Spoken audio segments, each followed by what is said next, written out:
बर्बाद करता है। और आज की रीडिंग हमारे सामने पड़ी गई भजन 145 का कुछ हिस्सा पढ़ा गया।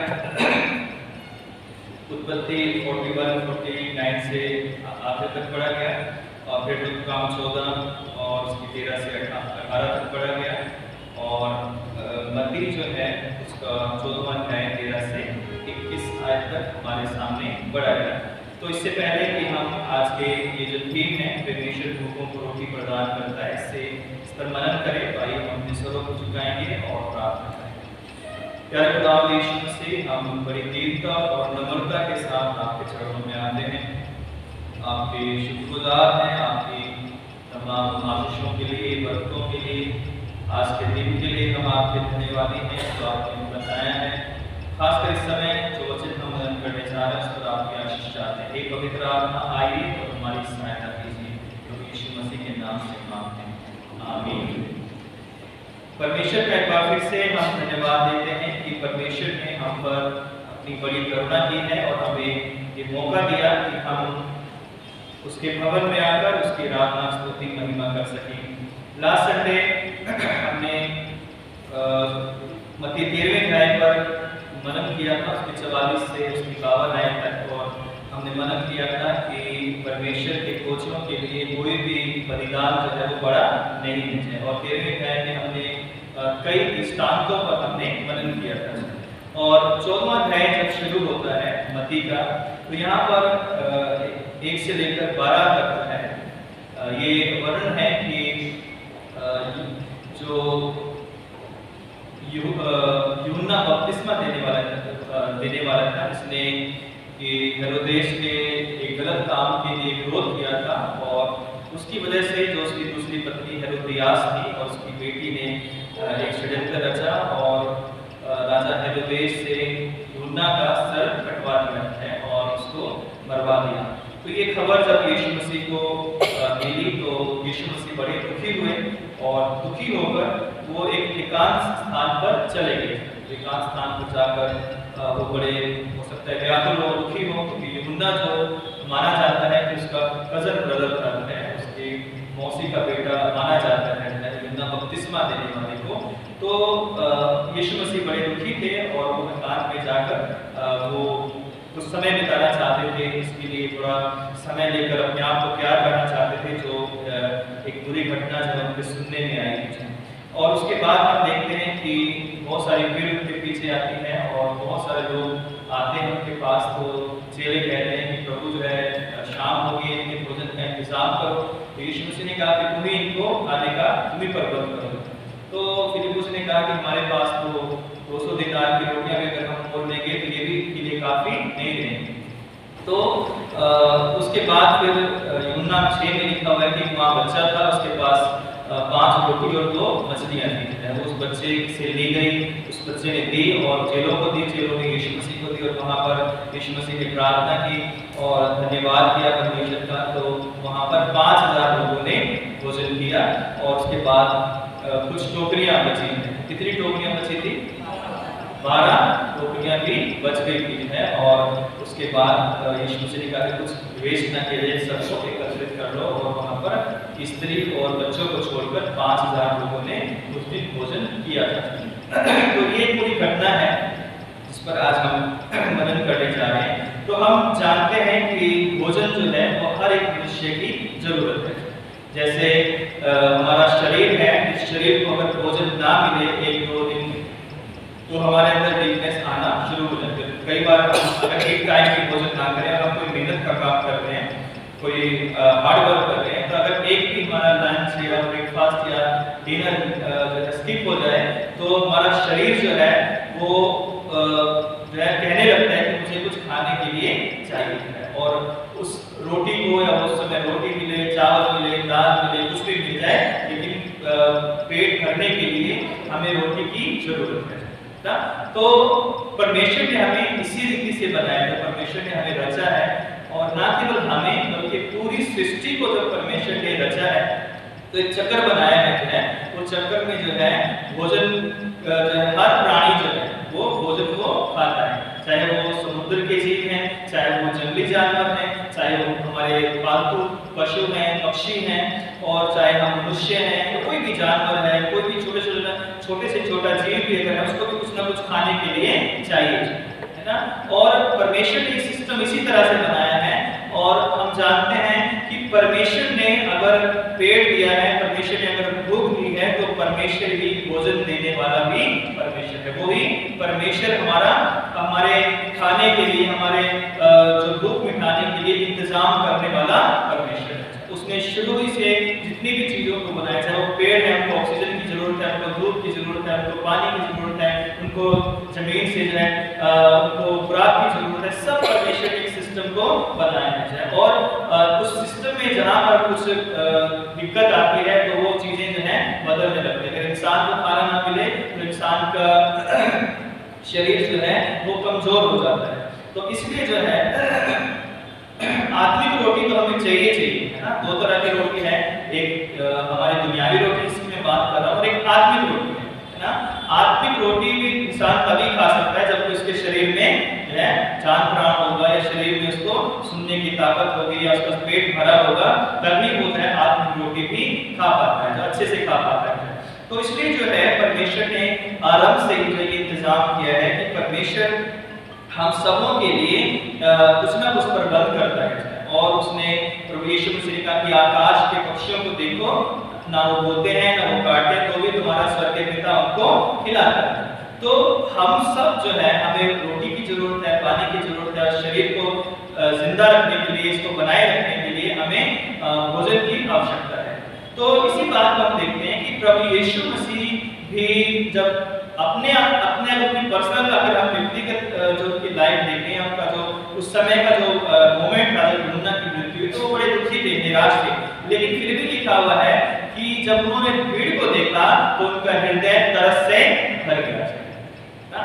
तो हमारा जो प्रभु है, पहली बात मेरी है कि हमारा जो प्रभु है वो तरस खाने वाला परमेश्वर है।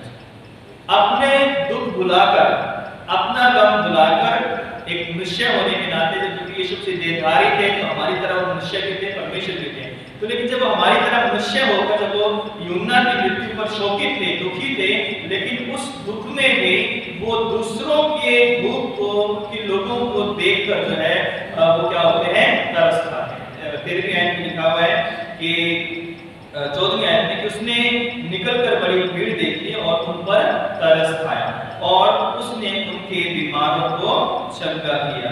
तो प्रभु यीशु मसीह का जो हृदय था जो हमेशा कंपैशन से भरा हुआ था, जब भी वो बीमारों को, अंधों को, लंगड़ों को, लाचारों को या किसी भी भूखे को देखते थे तो उनके हृदय में दया भर जाती थी। तो हमारा जो परमेश्वर है वो आरंभ से ही दया करने वाला परमेश्वर है। गुस्से में, गुस्सा करने में धीमा है और शफकत में बहुत बढ़कर है, अति करुणा में परमेश्वर है। और उसने हमारे पापों के अनुसार हमसे व्यवहार नहीं किया, बल्कि अपनी करुणा के अनुसार हम पर दया की।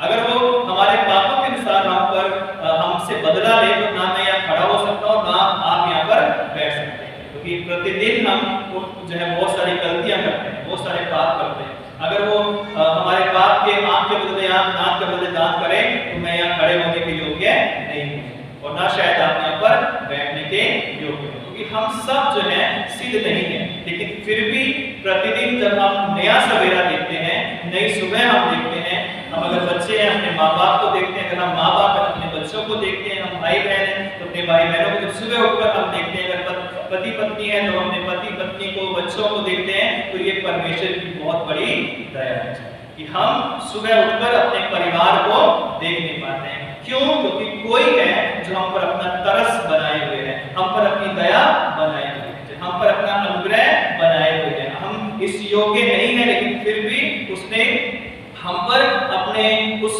योग्यता से बढ़कर जो है हमें प्यार किया है, योग्यता से बढ़कर हमें आशीषित किया है। परमेश्वर ने जगत से ऐसा प्रेम किया है, उसने अपने इकलौता पुत्र यीशु मसीह दे दिया है ताकि जो कोई इस पर विश्वास करे वो नाश ना हो परंतु अनंत जीवन को पा सके। तो हमारा जो परमेश्वर है वो हम पर दया करने वाला परमेश्वर, और आज मैं और आप भी यहाँ पर उसकी दया से बैठे हुए हैं। दूसरी बात हम यहाँ पर देखते हैं कि इस कहानी के अंदर या इस घटना के अंदर कि परमेश्वर चाहता है कि जो कुछ हमारे पास है हम उसे परमेश्वर के पास ले आए। वो तरस खाने वाला परमेश्वर है, लेकिन जो आशीषें हमारे पास है, जो बरकतें खुदा ने हमें दी हैं, उनको हम पिता परमेश्वर के पास ले आए। तो जब चेले ढूंढने लगे कि हम 5000 लोगों को कैसे खाना खिलाएंगे, यीशु मसीह ने कहा कि तुम ही ने खाने को दो। तो चेलों ने क्या कहा था कि जाके इनको बोलो कि आप अनाउंसमेंट करो या इनको नोटिस दो कि आप जाओ अपने अपने लिए खाना इकट्ठा कर लो या कहीं से मोल खरीद लो, ले आओ, है ना। यीशु मसीह ने कहा कि तुम ही इन्हें खाने को दो। तो जब यीशु मसीह कहते हैं कि तुम ही इन्हें खाने को दो, तो चेलों के ऊपर ये जिम्मेवारी आ गई कि चेलों को उसके लिए इंतजाम करना है। लेकिन चेले घबरा गए और चेलों ने कहा कि अगर 200 दिनार की रोटियां भी इनके लिए खरीदी जाए तो भी इनके लिए पूरी नहीं होगी। फिलिप्पुस ने कहा कि 200 दिनार भी अगर हम खर्च करें, आसपास जाएं, ढूंढें और रोटियां खरीद कर लाएं, तो भी हम इनके लिए जो है वो भोजन पर्याप्त नहीं खरीद सकते हैं, ले सकते हैं। तब यीशु मसीह ने कहा कि तुम्हारे पास क्या है ना। उन्होंने ढूंढ ढांढ की, पता किया, तो पता चला कि उनके पास एक वहां के एक बच्चा है। उस बच्चे के घर वालों ने, उसकी मम्मी ने, उसके पापा ने उसके लिए कुछ 2 मछलियां और 5 रोटियां बांध कर दी हैं, है ना। अब उस टाइम टिफिन तो थे नहीं, ना स्टील था ना प्लास्टिक था, लेकिन उसको हो सकता है किसी छोटी टोकरी में दी हो या किसी कपड़े में लपेट के दी हो, ताकि वो बच्चा जब उसको भूख लगे तो वो खाना खा सके ना। लेकिन उस बच्चे ने ये ना सोचकर कि मेरे पास क्या बचेगा और मैं अगर इसको रोटियों को दे दूंगा तो वो मेरे लिए तो खत्म हो जाएंगी, वो तो यीशु मसीह के पास चली जाएगी, ये ना सोचकर उसने उन रोटियों को दे दिया ना। आजकल शायद हमारे बच्चे होते हैं तो अगर आप चॉकलेट दे दो उनको और वापस लेके दिखा दो, है ना। अगर कह दो कि भाई अपने भाई को आधी दे दो तो वो भी नहीं देना, तो मेरी है, मुझे मिली है, मैंने खरीदी है, ये मेरे फेवरेट है, मेरी पसंद है, मैं नहीं दे सकता या मैं नहीं दे सकती, है ना। और उसी तरह अगर दूसरा भाई है वो भी करेगा, तो अगर उसकी कोई फेवरेट मिल गई चॉकलेट या टॉफी या कोई सामान, तो वो कहेगा कि मैं अपने भाई या बहन को नहीं दे सकता, है ना। लेकिन ये जो बच्चा था ये थोड़ा अलग था जो है, और इसने ये नहीं सोचा कि अगर मैं अपनी रोटी दे दूंगा तो मैं क्या खाऊंगा ना, मैं अपनी मछलियां इनको दे दूंगा तो मैं क्या खाऊंगा, मैं भूखा रह जाऊंगा, है ना, मैं भूखा रह जाऊंगा और मैं अपनी रोटियां दे दूंगा। तो आज यहाँ पर हम देखते हैं ये बच्चे ने इस बात की चिंता नहीं की कि मेरे पास क्या बचेगा, लेकिन उसने ये चिंता की कि इसे यीशु मसीह के पास जाने दो, क्योंकि यीशु मसीह ने कहा था कि तुम्हारे पास क्या है। और परमेश्वर जो है चाहता है कि जो हमारे पास है हम उसको एक दूसरे के साथ बांटें, एक दूसरे के साथ शेयर करें। हम पूरे संसार के साथ तो शेयर नहीं कर सकते, लेकिन जहां हमारी जरूरत होती है, जहां हमें दिखता है कि हमारी जरूरत है, जहां हमसे कोई उम्मीद की जाती है, जहां हमसे मांग की जाती है, हमें अपने हाथों को पीछे नहीं करना है। यदि हमारे अंदर कुव्वत है, यदि हमारे अंदर सामर्थ है, तो हम ऐसा नहीं कि हमारे अंदर सामर्थ है ना। उस बच्चे के अंदर सामर्थ थी कि कम से कम 2 टाइम वो उन 5 रोटी और 2 मछलियों से खा सकता था, है ना। कम से कम 2 बार जो है, अगर वो 2.5 रोटी पे अगर खाता या एक बार 2 खाता, एक बार 2 खाता, फिर भी जो एक उसके लिए जो है वो उसके अपने लिए थी, है ना। और वो कहता कि ये मेरे लिए। हो सकता है कि चेलों ने पूछा होगा कि बच्चे जरा ये रोटियां दे दे, यीशु मसीह ने हमें इससे इन रोटियों को मांगा है, तो शायद मेरे और आप जैसे नहीं तो मेरी है, मैं क्यों दे दूं, है ना, मेरी मम्मी ने दी है, शायद पीछे हम छिपा लेते हैं, है ना, और कहते कि नहीं जो है मेरी मम्मी ने इसको बांध के दिया है, मेरी मम्मी ने इसे जो है या पापा ने मुझे कहा था कि इसको मत देना, खुद खाना चाहिए। लेकिन उसने कहा कि नहीं, लो इसे यीशु मसीह के पास जाने दो। तो जब हमारी आशीषें या हमें जो प्रभु ने हम पर दया की है और आज जो कुछ है हम उसकी दया से, और जब हम पर इतनी बड़ी दया हुई है तो जो आशीषें हमें मिली हैं हमें उसे अपने तक सीमित ना रखे, हमें परमेश्वर के हाथों में उसे दे देना है। वो आशीष आपका कोई टैलेंट हो सकते हैं, आपकी कोई ब्लेसिंग हो सकती है, आपका कोई फाइनेंस हो सकता है, आपका कोई धन हो सकता है, जिससे परमेश्वर चाहता है कि आप उसके हाथों में सौंप दो। और जब हम परमेश्वर के हाथों में जो है चीजों को देते हैं तो चीजें जो है वो बदलना शुरू हो जाती हैं। है ना। और जब परमेश्वर के हाथों में, यीशु मसीह के हाथों में वो रोटियां गई तो जो है क्या हुआ? क्या वो बच्चा भूखा रह गया है? क्या उस बच्चे को खाना मिला या नहीं मिला? है ना, मिला। पीछे वाले कह रहे हैं कि नहीं मिला, मिला। इधर वाले कह रहे हैं मिला कि नहीं मिला? मिला ना। तो जब हम उस बच्चे की तरह अपने जीवन में भी अपने जो टैलेंट्स हैं, अपनी जो आशीष हैं, अपनी जो बरकतें खुदा ने हमें दी हैं, उनको धन्यवाद के रूप में परमेश्वर के भवन में, परमेश्वर के चरणों में सच्चे मन से अर्पित करते हैं, तब परमेश्वर उसके हजारों लाखों बरकतें हमें रिटर्न करते हैं। अगर हम कई बार सोचते हैं, और अगर वो बच्चा सोचता कि नहीं पता नहीं चेले क्या करेंगे, कहीं खुद ही तो ना खा जाए, है ना, कहीं ये यीशु मसीह तक पहुंचाए ना जाए, और मैं नहीं दूंगा क्योंकि ये चेलों पर मुझे शक है ना। लेकिन उसने कोई शक नहीं किया। तो उसने कहा कि मैं ये प्रभु यीशु मसीह ने इसको मांगा है कि मेरे पास लेकर आओ, तुम्हारे पास क्या है मेरे पास लेकर आओ, तो मैं इसे यीशु मसीह के नाम में दे रहा हूं।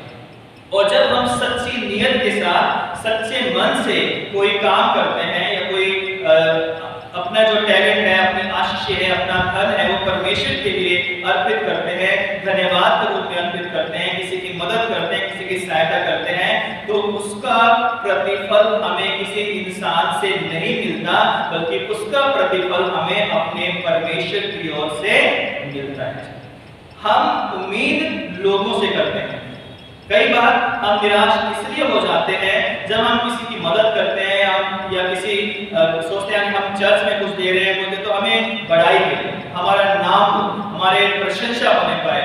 वो व्यक्ति जिसके थ्रू मैंने कुछ काम किया है तो सबने बताया कि अरे इसने ऐसा कर दिया, इसने ऐसा कर दिया, तो जब वो नाम हो तो अरे जो है इसने तो कुछ बताया, जिसने तो मेरे बारे में कुछ बोला ही नहीं, इसने तो मेरी प्रशंसा की नहीं, इसने तो 10 आदमियों को बताया नहीं, या जो है मेरा तो नाम हुआ ही नहीं। तो जब हम नाम के लिए कोई काम करते हैं और अपनी महिमा लोगों के सामने हम अपने आप को आगे लाना चाहते हैं, तब परमेश्वर हमें आशीषित नहीं देता, क्योंकि परमेश्वर कह रहा है कि सावधान रहो, तो मनुष्यों को दिखाने के लिए अपने धर्म के काम मत करना, नहीं तो अपने स्वर्गीय पिता से कुछ भी फल नहीं पाओगे।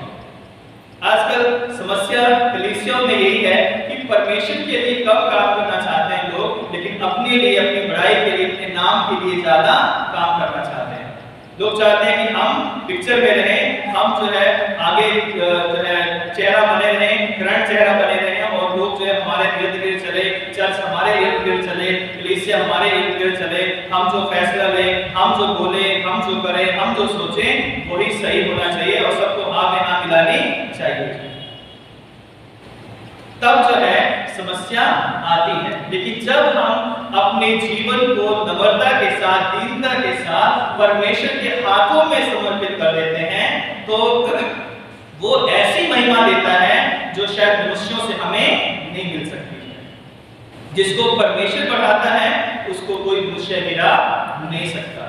जिसकी महिमा परमेश्वर करेगा, मनुष्य चाहे कितना ही जोर लगा ले, उस व्यक्ति की महिमा को मनुष्य रोक नहीं सकता। कितना उसके बारे में नेगेटिव बातें बोली जाएं, कितनी गलत बातें फैलाई जाएं, कितनी उसके बारे में चुगलियां की जाएं, कितनी बदनामी की जाए, लेकिन सच जो है वो थोड़ी देर के लिए दबाया जा सकता है, लेकिन सच को ना छिपाया जा सकता, ना सच को खत्म किया जा सकता। इसलिए हमें अपनी महिमा ना दिखाकर लोगों को, बल्कि हमें परमेश्वर को आगे करना है। और जब हम परमेश्वर को आगे करेंगे तो परमेश्वर हमें अपने आप ही वहां पहुंचा देगा जहां हमने कभी सोचा नहीं है, जहां हमने कभी कल्पना नहीं की है। हम कई बार अपनी मर्जी से आगे बढ़ना चाहते हैं, अपने आप को दिखाना चाहते हैं कि नहीं हम जो है बहुत कुछ है, लेकिन अगर हम दीनता और नम्रता के साथ हम परमेश्वर के साथ जुड़ जाएं तो यीशु मसीह ने कहा है कि जो आगे है वो पीछे किए जाएंगे, जो पीछे है वो आगे किए जाएंगे, जो छोटा है वो बड़ा किया जाएगा और जो बड़ा है वो छोटा कर दिया जाएगा। तो ये बच्चा जो था, जब इसने अपनी भेंट अर्पित यीशु मसीह को किए, इसने ये नहीं सोचा कि मेरी इस रोटियों का क्या होगा, यीशु मसीह क्या करेंगे। उसने कहा कि यीशु मसीह के नाम में या उसके उस बच्चे की नीयत जो थी, क्योंकि बच्चे परमेश्वर का लोग अपने सच्चे मन से जो कुछ उसके पास था वो उसे दे दिया, उन चेलों को दे दिया। और जब यीशु मसीह के हाथ में वो चीजें गई तो वो मल्टीप्लाई होना शुरू हो गई। जब हमारा जीवन परमेश्वर के हाथों में चला जाता है तो हमें अपनी बड़ाई करने की जरूरत नहीं है, हमें अपने बारे में बताने की जरूरत नहीं है कि मैं कौन हूं, मैं क्या करके आया हूं, मैं कैसा हूं, मैं वैसा हूं, मैं ये कर सकता हूं, मैं वो कर सकता हूं, मेरी पहुंच यहाँ है, मेरी पहुंच वहां है। सबसे अच्छी पहुंच यही है कि आप यीशु मसीह के साथ जुड़े हुए हो। अगर प्रभु यीशु मसीह आपके साथ है तो आपसे बड़ा आदमी कोई भी नहीं। अगर आपके साथ यीशु मसीह नहीं है और आप यीशु मसीह के साथ नहीं हो तो हम अपने आप को कितना ही बड़ा बनाएं, मैं अपने आप को कितना ही बड़ा बना लूं, कितनी मैं अपनी बड़ाई कर लूं, कितनी अपनी प्रशंसा कर लूं, तो मैं जीरो हूं अगर यीशु मसीह मेरी जिंदगी में नहीं है। तो ये बालक जब यीशु मसीह को वो रोटियां सौंप देता है तो यीशु मसीह के हाथों में जब चीजें जाती हैं तो वो बदलना शुरू हो जाती है। जब हम अपने जीवन को परमेश्वर के हाथों में सौंप देते हैं तो हमारा जीवन भी बदलना शुरू हो जाता है, हमारा व्यवहार बदल जाता है, हमारी सोच बदल जाती है, हमारी बातें बदल जाती हैं। हम पहले के समान नहीं रहते। हम पुराने व्यक्ति जो थे, लड़ाई झगड़ा, दारूबाजी, शराब पीना, नशे करना, गालियां देना, झूठ बोलना, फरेब करना, ठगी करना, धोखे करना, ये हमारे जीवन से चले जाते हैं। हम पिछला मनुष्य का उतार कर नई सृष्टि बनते जाते हैं, क्योंकि यीशु मसीह हमारे अंदर है। यीशु मसीह हमारे अंदर है, इसलिए हम न्याय प्रिय बनते हैं। हम सही को सही कहते हैं और गलत को गलत कहते हैं। ये नहीं कि गलत है तो उसको सही कहते हैं और सही है तो उसको भी जो है गलत कहते हैं। फिर हम सही को सही और गलत को गलत कहते हैं। तो जब ये रोटियां प्रभु यीशु मसीह के हाथों में चली गई तो ये रोटियां जो है बहुत सारे लोगों के लिए एक आशीष का कारण बन गई है। तीसरी बात जो है कि चेलों को यीशु मसीह ने कहा कि लोगों को 50-50 करके लाइन में बिठा दो, और चेलों ने जो है लोगों को 50-50 करके लाइन में बिठा दिया। और उस वक्त तक चेलों को नहीं पता था कि क्या होने वाला है, क्या होगा आगे, कि यीशु मसीह क्या करने वाले हैं। और बिना जाने वो क्या कर रहे हैं, यीशु मसीह की आज्ञा का पालन कर रहे हैं। जैसा यीशु ने कहा है वैसा हमें करना है, जैसा हमारे गुरु ने, हमारे प्रभु ने कहा है वैसा हमें करना है। हमें नहीं पता कि आगे क्या होने वाला है, हमें नहीं पता कि 50 बैठेंगे 5 से 1000 लोग, क्या होगा हमें नहीं पता, लेकिन क्योंकि यीशु मसीह ने कहा है हमें जो है उसकी आज्ञा का पालन करना है। कई बार परमेश्वर जब हमें कुछ बातें बोलता है, कुछ हमें सिखाता है, कुछ हमें समझाता है, तो हो सकता है आज के दिन हमें बुरी लगे कि अरे परमेश्वर ने तो मेरे साथ इतना बुरा कर दिया, परमेश्वर ने मेरे साथ ऐसा कर दिया, परमेश्वर ने मेरे साथ वैसा कर दिया। या परमेश्वर कई बार अच्छी चीजें भी करने के लिए हमें जो हमें एकदम से खुशी देती हैं, और कई बार हमें जिंदगी में अपने अंधकार की बातों से गुजरना पड़ता है। चाहे मैं घोर अंधकार से भरी हुई तराई में होकर चलूं तो भी हानि से ना डरूं। तो जब हम अंधकार की बातों में से गुजरते हैं तो बड़ा दुख होता है, बड़ी परेशानी होती है। कई लोग कहते हैं कि परमेश्वर है या नहीं है ना? अगर है तो वो कहाँ है? अगर वो है तो मेरी आवाज को क्यों नहीं सुन रहा? अगर वो है तो वो आकर मुझे बचाता क्यों नहीं है? अगर वो है तो उसने मेरी इस परेशानी में मेरा साथ क्यों नहीं किया? तो हम अपने आप से और खुदा से लड़ने लगते हैं, है ना? हम सोचते हैं कि अरे मैंने जितनी भक्ति की, मैं तो चर्च जाता हूँ, मैं बाइबल पढ़ता हूँ, मैं उपवास रखता हूँ, मैं सारी प्रार्थनाओं में, मीटिंग्स में, सब में मैं बिल्कुल शामिल होता हूँ, तो मेरे साथ ऐसा क्यों हुआ?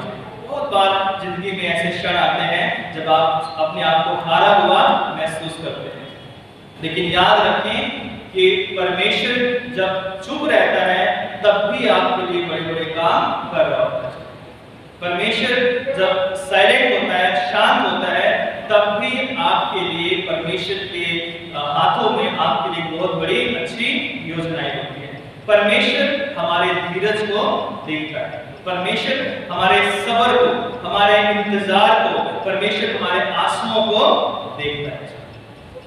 ऐसा कोई आंसू नहीं है जो उसके लोगों की आंखों से गिरे और वो परमेश्वर तक ना पहुंचे।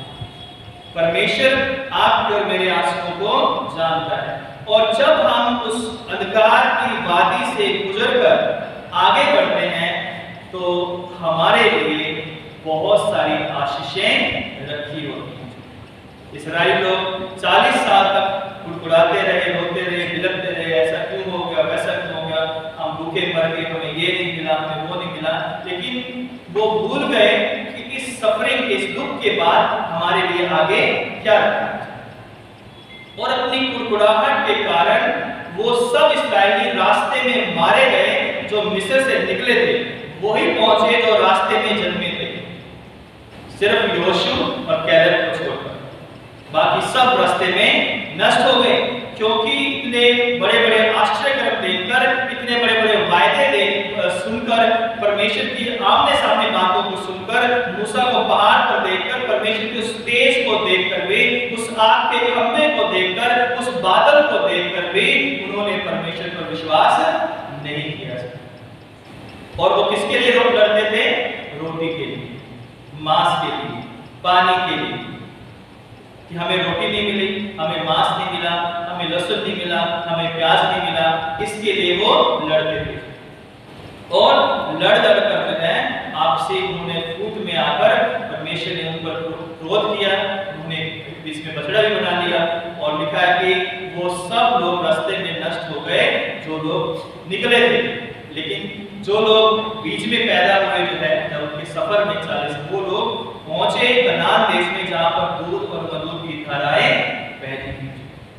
परमेश्वर आज अगर आपको लग रहा है कि आपकी जिंदगी में साइलेंट है, तो याद रखें कि परमेश्वर ने आगे आपके लिए बहुत बड़ी आशीष रखी हुई है। आज अगर आप ईमानदारी से, फेथफुली जो है उसके साथ चलोगे, तो परमेश्वर आपको वो महिमा देगा, वो आदर देगा जो आपने कभी सोचा भी नहीं है, जो कभी आपके मन में नहीं आया।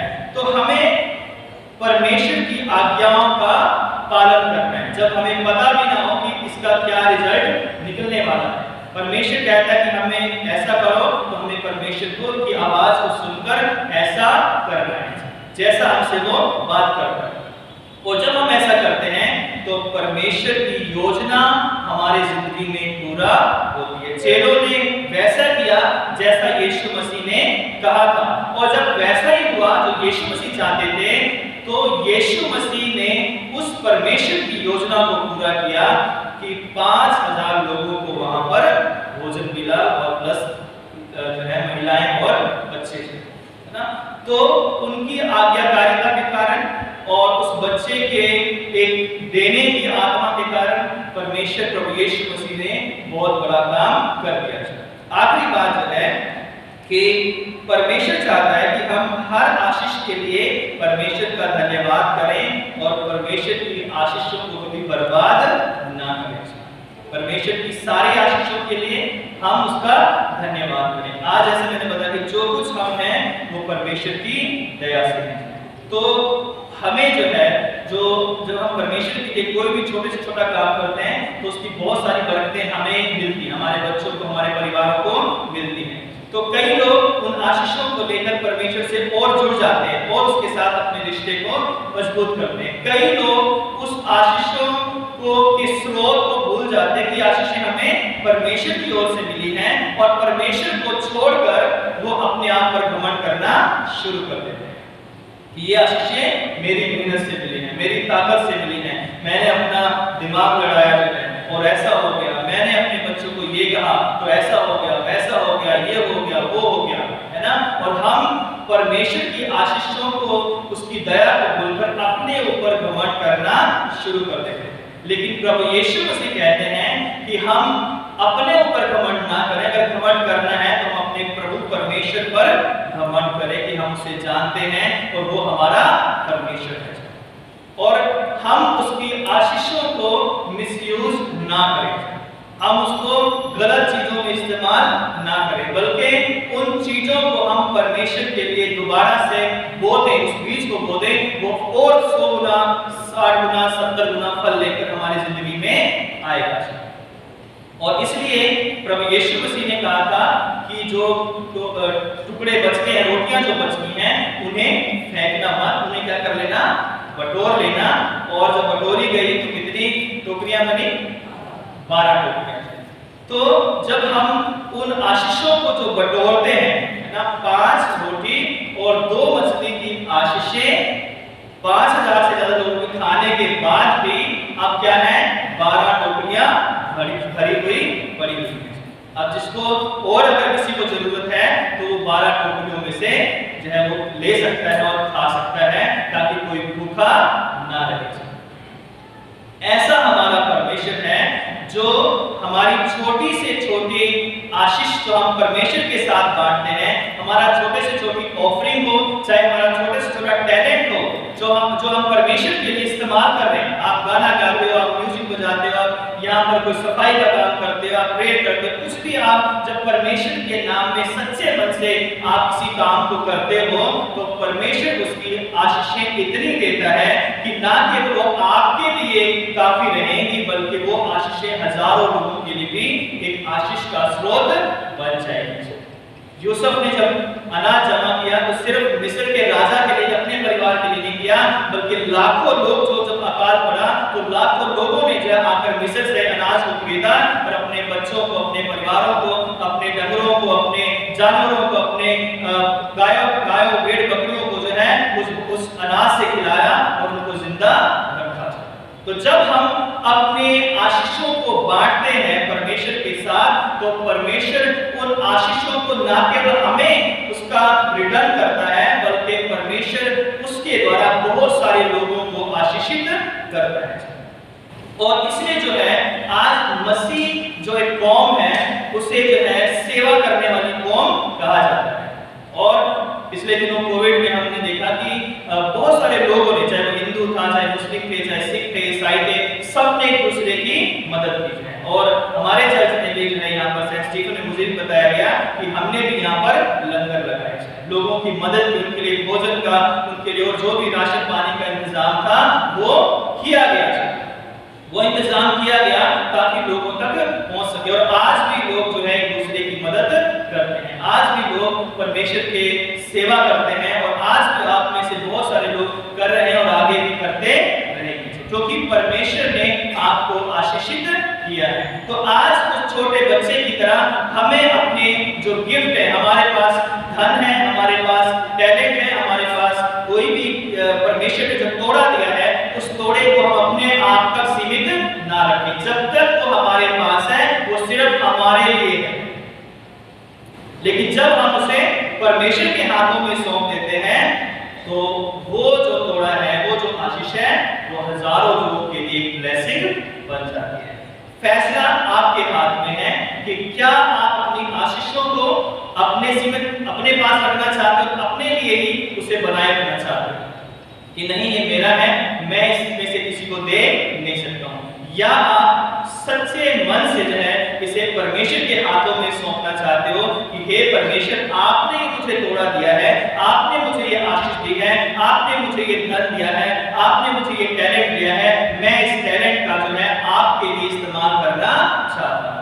और जब ये टैलेंट परमेश्वर के हाथों में जाएगा तो आपका मेरा जीवन बदल जाएगा, और वो परमेश्वर जो है इतना हमें ब्लेस करेगा, इतना हमें आशीषित करेगा कि हमें तो वो खाना, वो उसकी आशीषें हमें तो मिले ही मिलेंगी, लेकिन उस आशीष के द्वारा और भी लोग जो है आशीषित होने पाएंगे। अब फैसला हमारे हाथ में है कि क्या हम लोगों को आशीषित करना चाहते हैं या सिर्फ हम अपने तक ही सीमित रखना चाहते हैं। और यदि हम अपने तक ही सीमित रखना चाहेंगे तो वो सिर्फ हमारे लिए ही होगी और हमारे लिए शायद कम पड़ जाएंगे, लेकिन जब हम बांटना शुरू करते हैं तो परमेश्वर उनके द्वारा हमारे घरों को भरता है, हमारे परिवारों को आशीषित करता है। एक और उदाहरण मुझे याद आ रहा है कि सारपत की विधवा को आप सब जानते हैं। एलिया गया, अकाल पड़ा हुआ था, 3.5 साल का भविष्यवाणी हुई थी, और एलिया गया और एलिया ने कहा कि मुझे कुछ खाने के लिए ले आ जाए, मुझे पानी पिला जाए। उसने कहा, और फिर जब वो गई तो कहा मेरे लिए रोटी भी ले दिया। उस स्त्री ने कहा कि मेरे पास तो एक मैदा जो है, थोड़ा सा आटा है, और मेरे पास कुप्पी में थोड़ा सा तेल है और ये मैं लकड़ियां बीन कर लेकर आई हूँ और इसे हम बनाएंगे और इसको खाएंगे और मैं और बेटा इसके बाद क्या हो जाएगा, मर जाएंगे। उसे कोई आशा नहीं है। एली ने कहा कि जा पहले मेरे लिए लेकर आ और मैं तुझसे ये कहता हूँ कि जब तक ये 3.5 साल तक मैं नहीं बरसेगा तब तक ना तो उस घड़े का कांटा खत्म होगा और ना उस तेल में, उस कुप्पी में से कभी तेल खत्म होगा।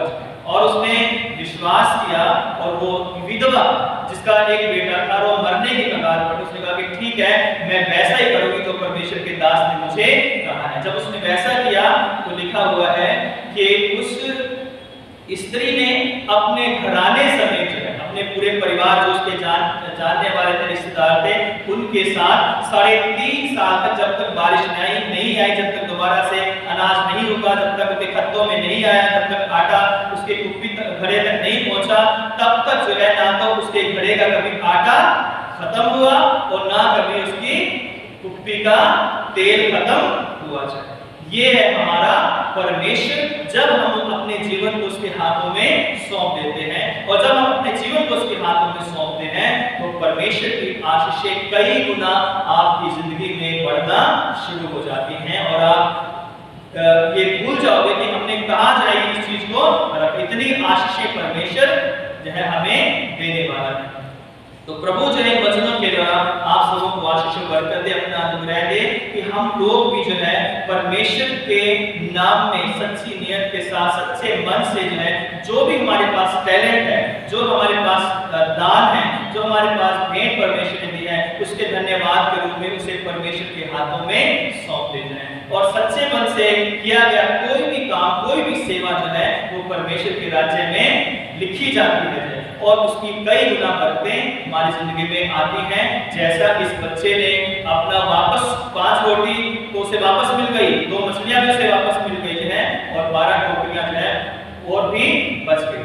आइए हम अपने स्वरों को झुकाएं और अपने आप को तैयार करें, परमेश्वर से प्रार्थना करें कि ऐसा करने के लिए परमेश्वर हमारी सहायता करे। सारा आदर महिमा सारा जलाल हम आपको देते हैं। प्रभु जो वचन बोए गए हैं वो मेरे लिए और इस कलीसिया के लिए 100 गुना फल लेकर आए।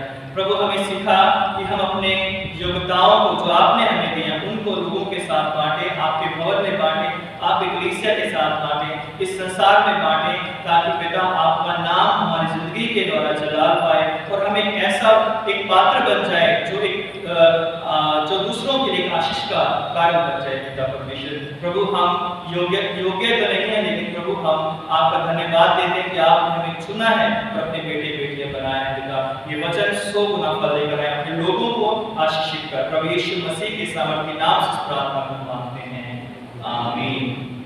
आप सबों को जय मसीह।